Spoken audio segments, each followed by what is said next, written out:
Middle east Asia വീണ്ടും വാറിലോട്ട് പോവുകയാണ്. അത് രണ്ട് രീതിയിലുള്ള വാറുകളാണ് ആൻറ്റിസിപ്പേറ്റ് ചെയ്യുന്ന. ലിമിറ്റഡ് വാറ്, അതായത് വൈഡായിട്ട് കംപ്ലീറ്റ് ആയിട്ട് മിഡിൽ ഈസ്റ്റ് ഏഷ്യ മുഴുവനും കവർ ചെയ്യുന്ന വാറ്. ഈ രണ്ട് രീതിയിലാണ് ഈ പല ഇൻ്റർനാഷണൽ വാർ എക്സ്പേർട്ടുകൾ പറയുന്നത്. രണ്ട് രീതിയിൽ അത് പോകാനുള്ള സാധ്യതയുണ്ട്. പക്ഷെ ഇപ്രാവശ്യം അമേരിക്ക ഇറാനെ അറ്റാക്ക് ചെയ്തപ്പോൾ മനസ്സിലാക്കുക, നാറ്റോ രാജ്യങ്ങൾ ഒന്നടങ്കം അമേരിക്കയുടെ കൂടെയാണ്. ആ ഒരു വ്യത്യാസമുണ്ട്. ഇപ്പം അമേരിക്കൻ പ്രസിഡന്റ് ടർക്കിയിലെ അങ്കാറയിൽ നടന്ന നാറ്റോ സമ്മിറ്റിൽ, അതായത് വളരെ രൂക്ഷമായ ഭാഷയിൽ നാറ്റോ രാജ്യങ്ങളെ കുറ്റപ്പെടുത്തി. അമേരിക്കയ്ക്ക് ഈ പറയുന്ന വാറിനകത്ത് ഈ നാറ്റോ രാജ്യങ്ങൾ പിന്തുണ കൊടുത്തില്ല. അപ്പോൾ അതുമായി ബന്ധപ്പെട്ട് നമ്മൾ വായിക്കുകയാണെങ്കിൽ, ഈ വാർ തുടങ്ങി, അതായത് അമേരിക്ക സ്ട്രൈക്ക് 2 പ്രാവശ്യമാണ് ചെയ്തത്. 150 ടാർഗറ്റുകളാണ് കഴിഞ്ഞ 2 ദിവസം കൊണ്ട് ഇറാനിൽ അവർ സ്പെസിഫിക് ആയിട്ട് ചെയ്തത്. ആ സമയത്ത് ഫ്രാൻസിൻ്റെ ഡിപ്ലോമാറ്റ്സും വിദേശകാര്യ വകുപ്പ് മന്ത്രിയും അതേപോലെ മറ്റുള്ള നാറ്റോ രാജ്യങ്ങളും അമേരിക്കയെ ഏകദേശം അടിസ്ഥാനപരമായിട്ട് സപ്പോർട്ട് ചെയ്യുകയാണ് ഉണ്ടായത്. അതിൻ്റെ കാര്യമുണ്ട്. എന്തുകൊണ്ടാണ് നാറ്റോ രാജ്യങ്ങൾ പെട്ടെന്ന് ഈ അങ്കാരയിൽ നടന്ന മീറ്റിങ്ങിന് ശേഷം സപ്പോർട്ട് ചെയ്തത്? അതിനകത്ത് സ്പെസിഫിക് റീസൺസ് ഉണ്ട്. കാരണം ഉക്രൈൻ്റെ ആവശ്യമായിരുന്നു പാട്രിയോട്ട് മിസൈൽ. അതവിടെ ഉണ്ടാക്കാൻ അമേരിക്കൻ ലൈസൻസ് കൊടുക്കണം, ടെക്നോളജി കൊടുക്കണം. അതേപോലെ ഉക്രൈൻ എന്ന് പറഞ്ഞ രാജ്യത്തിന് ലോങ് റേഞ്ച് മിസൈലുകൾ അവർ തന്നെ സ്വയമായിട്ട് മാനുഫാക്ചർ ചെയ്യുന്നതിൻ്റെ ടെക്നോളജിയൊക്കെ അമേരിക്കയിൽ നിന്നാണ്, മറ്റ് പലയിടത്തു നിന്നുമാണ് വന്നിരിക്കുന്നത്. അപ്പോൾ അതും മാനുഫാക്ചർ ചെയ്ത് അവർക്ക് ലോങ് റേഞ്ച് ആയിട്ട് റഷ്യൻ ടെറിട്ടറിയിൽ ഉപയോഗിക്കാനുള്ള പെർമിഷൻ അമേരിക്ക കൊടുക്കട്ടെ. ഈ രണ്ട് രീതിയാണ്. അത് ഈ യൂറോപ്യൻ രാജ്യങ്ങളുടെ ഡിമാൻഡാണ്. അതുകൊണ്ടാണ് പുടിൻ പറയുന്നത് നാറ്റോ രാജ്യങ്ങളിൽ യൂറോപ്യൻ രാജ്യങ്ങളാണ് ഇപ്രാവശ്യം ഉക്രൈന് അനുകൂലമായിട്ട് ഈ വാർ ഇത്ര എസ്കലേറ്റ് ചെയ്യാൻ അവിടെ ഉണ്ടായ കാരണം. കാരണം ബേസിക്കലി 12-13 റഷ്യയുടെ ഏറ്റവും പ്രശസ്തമായ, ഏറ്റവും കൂടുതൽ ക്രൂഡ് ഓയിൽ റിഫൈൻ ചെയ്യുന്ന വലിയ റിഫൈനറികൾ, ഇൻക്ലൂഡിങ് സൈബീരിയ വരെ, ഏകദേശം ഫ്രണ്ട് ലൈനിൽ നിന്ന്, അതായത് ഉക്രൈൻ റഷ്യ വാറിൻ്റെ ഫ്രണ്ട് ലൈനിൽ നിന്നും 2300-3000 കിലോമീറ്റർ ദൂരെയുള്ള സൈബീരിയ, അതായത് കസാക്കിസ്ഥാൻ, അതിൻ്റെയൊക്കെ ബോർഡറായിട്ട് വരും. അവിടെ വരെയാണ് ഡീപ്പായിട്ട് ഇവർ അറ്റാക്ക് ചെയ്തിരിക്കുന്നത്. കാരണം റഷ്യ ഇപ്പോൾ അണ്ടർ പ്രഷറിലായി. അവിടെ പെട്രോളിയം പ്രോഡക്ട്സ് കിട്ടാനില്ല. റേഷൻ രീതിയിലാണ് അവർ പെട്രോളിയം പ്രോഡക്ട്സ് അവരുടെ ഡൊമസ്റ്റിക് കൺസംഷന് വേണ്ടി ജനങ്ങൾക്ക് കൊടുക്കുന്നത്. അപ്പം ആ രീതിയിലോട്ട് ഉക്രൈനെ അമേരിക്ക സഹായിക്കാൻ തയ്യാറായി. അത് യൂറോപ്യൻ നാറ്റോ യൂറോപ്യൻ രാജ്യങ്ങളുടെ സമ്മർദ്ദമാണ്. അതുകൊണ്ടാണ് ട്രംപ് ആ രീതിയിൽ അയഞ്ഞു കഴിഞ്ഞപ്പം തിരിച്ച് ട്രംപ് ചോദിച്ച സംഭവമാണ് ഈ പറയുന്ന ഇറാനെ വീണ്ടും അവർ അറ്റാക്ക് ചെയ്യും, നാറ്റോ രാജ്യങ്ങളുടെ പിന്തുണ വേണം. ഇതാണ് ഈ സംഭവത്തിൻ്റെ പിച്ച്. പെട്ടെന്ന് അങ്കാറയിലുള്ള മീറ്റിങ്ങിന് ശേഷം, നാറ്റോ സമ്മിറ്റിന് ശേഷം പെട്ടെന്ന് ഇതിൻ്റെ പിച്ച് മാറി. ഇനി എന്തുകൊണ്ടാണ് ഇറാൻ ഈ പറയുന്ന സീസ് ഫയർ എഗ്രിമെൻ്റ് വയലേറ്റ് ചെയ്തത്? ഏകദേശം 60 ദിവസത്തെ സീസ് ഫയറാണ്, വെടിനിർത്തലാണ് അമേരിക്കയും ഇറാനും തമ്മിൽ ഫൈനലി ഉണ്ടായത്. ആ സമയത്ത് നെഗോഷിയേറ്റ് ചെയ്യും, അതായത് ഫർദറായിട്ടുള്ള കാര്യങ്ങളെപ്പറ്റി തീരുമാനമുണ്ടാകും. ഇപ്പം എന്തുകൊണ്ടാണ് പെട്ടെന്ന് ഇറാന് ഇതേപോലെ ഒരു പ്രകോപനം സൃഷ്ടിച്ചുകൊണ്ട് ഹോർമുസിൽ കൂടെ പോയ 3 ടാങ്കർ ഷിപ്പുകളെ അറ്റാക്ക് ചെയ്തത്? ഇതൊക്കെ നിങ്ങൾ കേട്ട് കാണാൻ, ടാങ്കർ ഷിപ്പുകളെ അറ്റാക്ക് ചെയ്തു. പക്ഷെ ആരും അറിയുന്നില്ല എന്തുകൊണ്ടാണ് ഇറാൻ ഇതിനെ അറ്റാക്ക് ചെയ്തത്. അപ്പം അതിലോട്ടാണ് കിടക്കുന്നത്. എന്താണ് ഇതിൻ്റെ കാര്യം, പിറകിലുള്ള കാരണം എന്തോ? അതായത് ഇറാൻ്റെ കസ്റ്റഡിയിലായിരുന്നു ഈ ഹോർമസ് കംപ്ലീറ്റ്. ഈ 60 ഡേയ്സിനുള്ള സീസ് ഫയറിൻ്റെ അകത്ത് ഈ പറയുന്ന ഒരുപ്പെട്ട ഷിപ്മെൻറ്റ് മുഴുവനും അവിടുന്ന് വരാൻ തുടങ്ങി. അതായത് ഇറാൻ്റെ കയ്യിൽ നിന്നും കടിഞ്ഞാൺ കംപ്ലീറ്റ് ആയിട്ട് മാറാൻ തുടങ്ങി. ഹോർമുസിൻ്റെ കംപ്ലീറ്റ് ഡോമിനേഷൻ. കാരണം അവർ മുഴുവനും തടഞ്ഞു വെച്ചേക്കുമായിരുന്നു. കാരണം ഇറാനുമായിട്ട് വാർ നടക്കുമ്പോൾ തന്നെ ലോകത്തുള്ള എല്ലാ രാജ്യങ്ങൾക്കും അറിയാം ഇറാൻ ഈ പറയുന്ന ഹോർമുസ് തടയും. അത് നേരത്തെ ഉണ്ടായിരുന്ന ആൻറ്റിസിപ്പേഷനാണ്. അവർ തടഞ്ഞു കഴിഞ്ഞപ്പോഴാണ് ഈ അറബ് രാജ്യങ്ങളും മറ്റുള്ള രാജ്യങ്ങളിലും ഇത് ഇഷ്യൂ ആയത്. കാരണം ഇറാൻ്റെ ഡോമിനേഷൻ ഈ സംഭവം മാറ്റിക്കൊടുക്കണം. അപ്പം അതിലോട്ടാണ് പിന്നീട് കാര്യങ്ങൾ അങ്ങോട്ടാണ് പിച്ച് ചെയ്തത്. അത് ഏറ്റവും പ്രധാനപ്പെട്ടത് ഇറാൻ്റെ ഇതിൻ്റെ ഡോമിനേഷൻ ഇല്ലാതായിരിക്കും. അത് ന്യൂയോർക്ക് ടൈംസ് ആണത് കൃത്യമായിട്ട് റിപ്പോർട്ട് ചെയ്തിരിക്കുന്നത്. അപ്പോൾ ഇറാൻ അറിയാൻ ഫർദറായിട്ട് ഈ പറയുന്ന രാജ്യങ്ങളൊന്നും ഇറാനെ പിന്നെ സഹായിക്കുകയില്ല.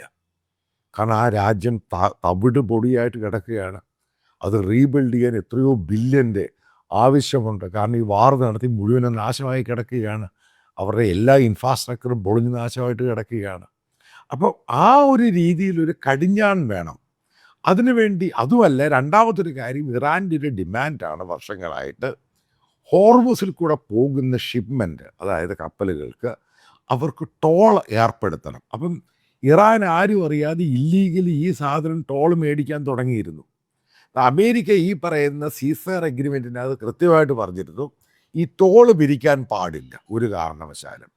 അപ്പോൾ അതിൽ നിന്നുമൊക്കെ ബ്രേക്ക് ചെയ്ത് ഇറാൻ പല ഷിപ്പിംഗ് കമ്പനികളോടും ടോൾ ചോദിച്ചു. ചില കമ്പനികൾ കൊടുക്കാൻ തയ്യാറായില്ല. അപ്പം അതിൻ്റെ പ്രത്യാക്രമണം എന്ന നിലയിലാണ് 3ഓളം ടാങ്കറിനെ അവർ അറ്റാക്ക് ചെയ്യുന്നത്. തിരിച്ച് അമേരിക്ക ഏകദേശം 180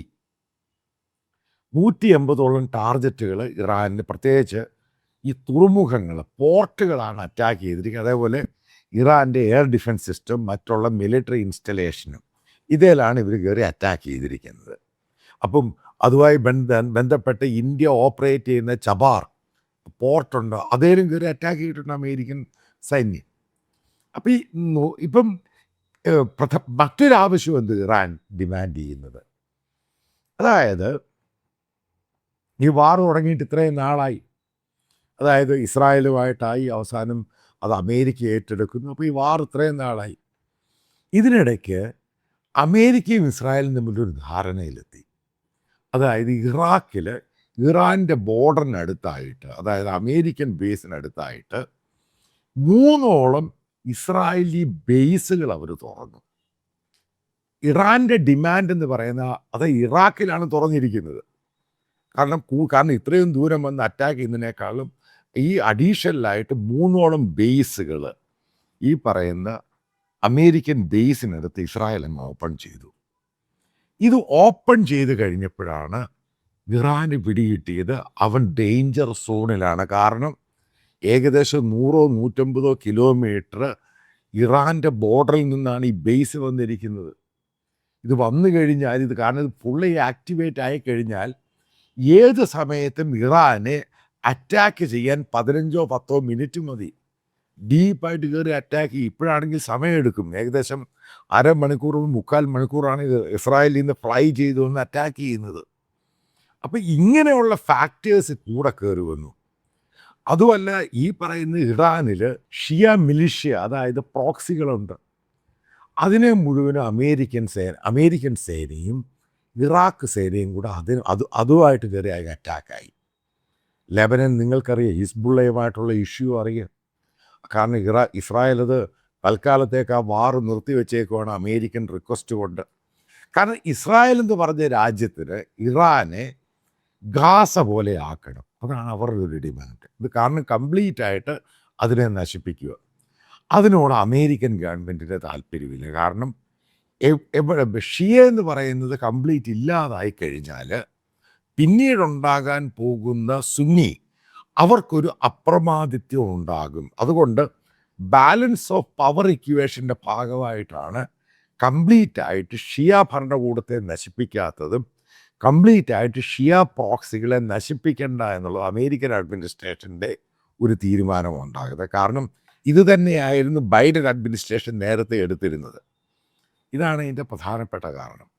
അപ്പം മൾട്ടിപ്പിൾ റീസൺസ് ഉണ്ട്. അതേപോലെ തന്നെ ഇസ്രായേൽ ലെബനൻ്റെ ക്രിസ്ത്യൻ മേഖല, അതായത് ക്രിസ്ത്യൻസ് കൂടുതൽ താമസിക്കുന്ന മേഖല, അവരെ അനക്സേഷൻ ഇസ്രായേലിൻ്റെ ഭാഗമായിട്ടാക്കാനുള്ള പരിപാടികൾ ഒരു ഭാഗത്ത് നടക്കുന്നുണ്ട്. സിറിയയുടെ ഒരു ഭാഗം അതേപോലെ ക്രിസ്ത്യൻസ് താമസിക്കുന്ന സ്ഥലം അനക്സേഷനാക്കാനുള്ള പരിപാടിയുണ്ട്. അപ്പം ഇതിൻ്റെ ചർച്ചകളൊക്കെ ഒരു ഭാഗത്ത് നടക്കുന്നുണ്ട്.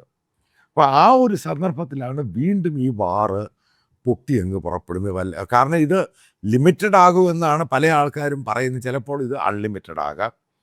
പക്ഷെ അത് ഇന്ത്യക്കാരെ ബാധിക്കാനുള്ള സാധ്യത കൂടുതലാണ്. ഏകദേശം 85 ലക്ഷത്തോളം ഇന്ത്യക്കാരാണ് മിഡിൽ ഈസ്റ്റിലും മറ്റുമൊക്കെ ജോലി ചെയ്യുന്നത്. അപ്പോൾ ഇവിടെ ഈ പറയുന്ന അമേരിക്കൻ അറ്റാക്ക് ഇറാനിലോട്ട് ഉണ്ടാക്കുമ്പോൾ ഉറപ്പായിട്ടും ഇറാനിൽ നിന്നും മിസൈലുകൾ വരും.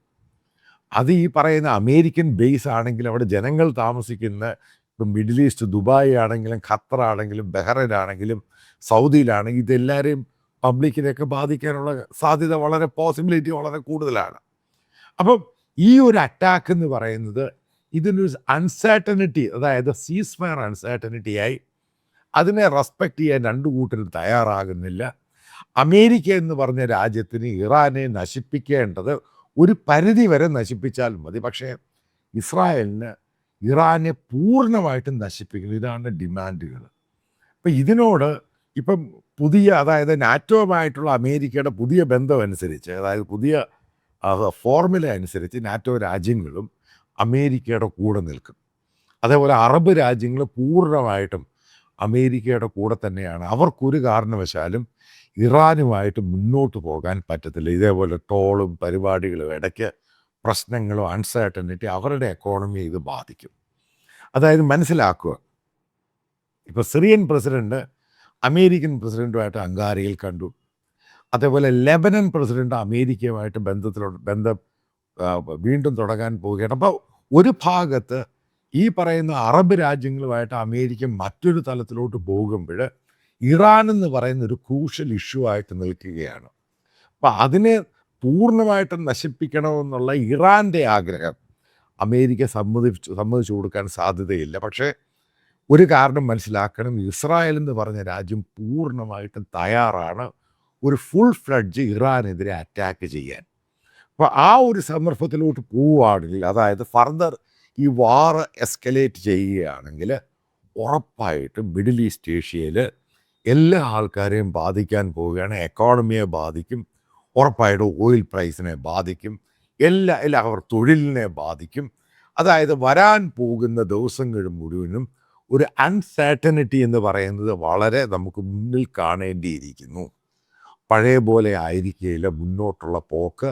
അത് എല്ലാ രാജ്യങ്ങൾക്കും ആശങ്കയുണ്ട്. കാരണം സപ്ലൈ ചെയിനെ ബാധിക്കും, ഗ്ലോബൽ എക്കോണമിയെ ബാധിക്കും. ഈ രീതിയിലുള്ള പോക്ക് ഉറപ്പായിട്ടും ഇന്ത്യയും ബാധിക്കും.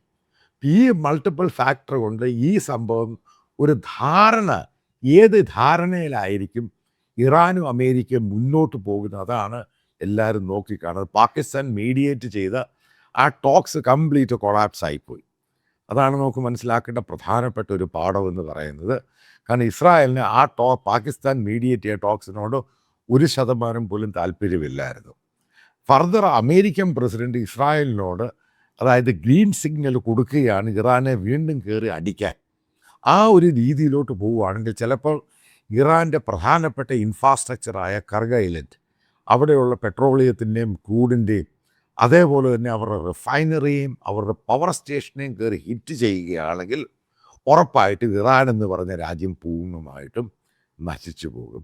നമുക്ക് കാണാം, വരാനുള്ള ചില ദിവസങ്ങളിൽ കൃത്യമായ അതിൻ്റെ ഒരു വിവരണം നമുക്ക് കിട്ടാൻ സാധ്യതയുണ്ട്.